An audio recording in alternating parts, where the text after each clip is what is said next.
About a year ago this time, I had an opportunity to take about a 500-mile bicycle trip through the Cotswolds in the United Kingdom. It was a fantastic trip. The countryside there is just absolutely beautiful. It reminded me of a painter in the first half of the 19th century in the Romantic period. His name is John Constable, who was really well known for his landscapes. We have Sarah Kane joining us today. This will be the first of maybe 4 or 5 what we might call art talks. And so let me hand it over to Sarah. Great. Hi, everyone. It's Hey, good Sarah. to see you all. So yes, as AJ mentioned, we will be talking about John Constable today.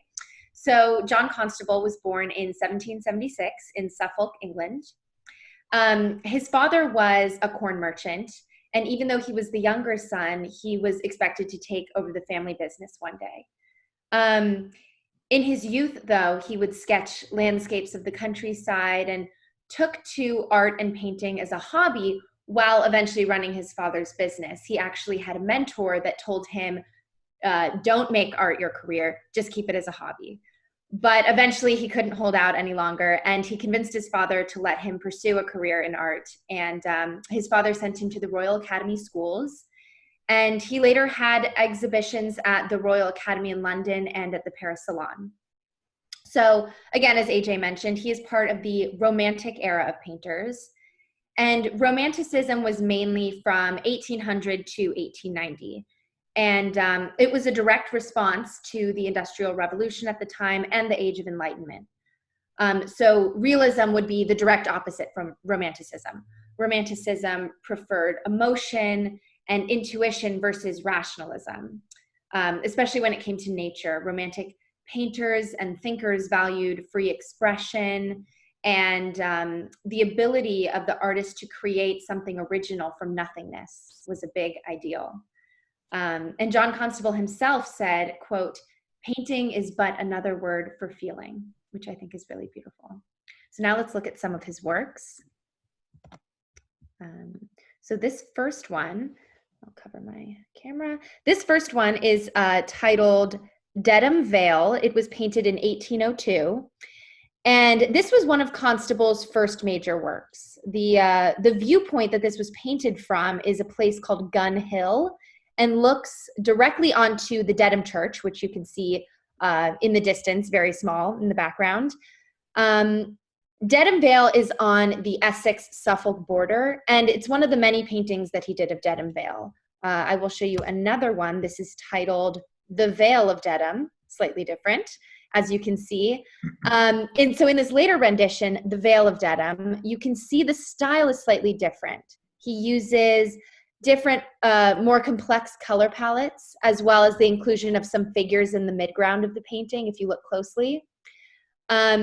And the brushstrokes of this, compared to the earlier version, are more blended. It's more of a wash of color rather than individual brushstrokes, especially in the use of darker colors for the shadows in the trees and the clouds. And this painting, or the earlier painting, is at the Victoria and Albert Museum in London. And this painting in 1828 is located at the Scottish National Gallery.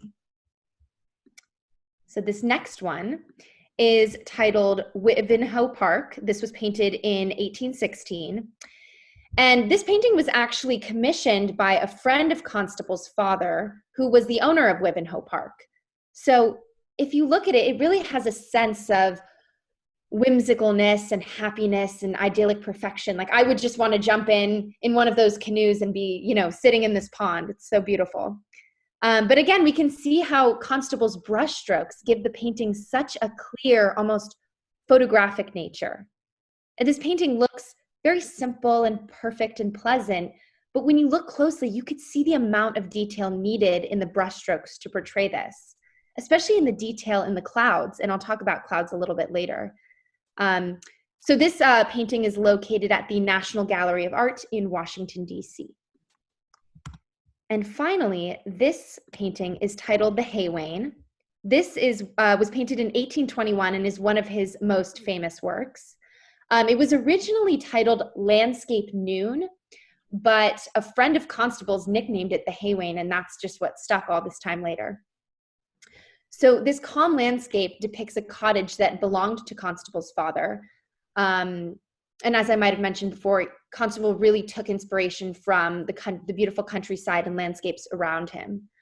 And so there were actually many previous iterations of this painting. And so art historians were able to get a sense of the method that he painted in. So generally, he would sketch the landscape with little detail. Then he would fill in the background with the bright colors. And finally, he would use these fast, short brushstrokes to fill in the contouring colors and smaller details.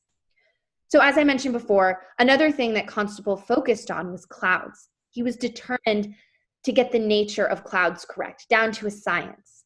And he also used them to highlight and determine the mood of the painting. So even just in this one painting, you can see some of the clouds in the background are very bright, white, fluffy, kind of cotton candy-like. And then the clouds slowly, as you come more to the foreground, change drastically, and they give sort of a shadowing, looming tone to the painting overall. So he was really obsessed with the nature of clouds and the effect that they can have on a painting. And this, the Haywain is located at the Victoria and Albert Museum in London. And as I said, this is one of his most valuable paintings. It is valued roughly around 22 million British pounds. So I hope you learned a little bit, something new about a romantic painter. And thank you. Thank you, Sarah. That was fantastic. Great. So I think, Sarah, are you still on? I am. Great. Yes, I think a couple things that I've now remembered since you've kind of given us this nice tour de force through John Constable. There's something about rainbows. I think he was one of the few painters who really also not just clouds, but also focused on painting rainbows. And it was, I think he was one of the first artists to really kind of focus on watercolors, right? For a while, he was beginning to use those. I believe he does. A lot of what I showed today is oil on canvas, but yes, he also used watercolors, and maybe we'll even feature another watercolor painter. All right. In the weeks coming. Great. Thank you, Sarah. That was great. Wonderful. Thank you all.